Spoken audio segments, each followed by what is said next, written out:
أهلا وسهلا عزيزي برجي الجوزاء. معنا توقعات غدا بإذن الله. أصحاب برجي الجوزاء ليوم الجمعة 23 شهر 8 2024. مهنيا أجواء جميلة ونجاح في الأعمال والانطباعات.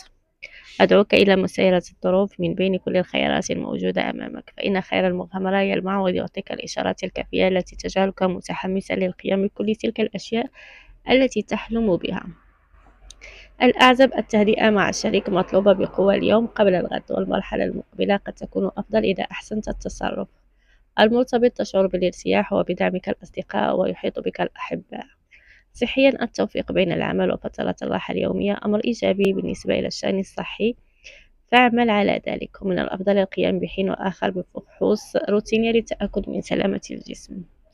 عزيزي برجي الجوزاء، تكون كريما من حولك، فانتبه إلى مصروفك ولا تتحمس كثيرا وقلل من إسرافك. باستطاعتك تخطي العراقيل وتحقيق أفضل النتائج شرط التحكم في أعصابك وعدم الوقوع ضحية الإهمال. كن عند حسن الظن إذا أردت أن تلمع في مجال اختصاصك. كل يوم تقرر أنك ستتغير غدا، وكل يوم لا تتخذ أي خطوة في سبيل ذلك، ربما لأنك تشعر بأن كل خطواتك بلا جدوى، لكن هذا ليس حقيقي.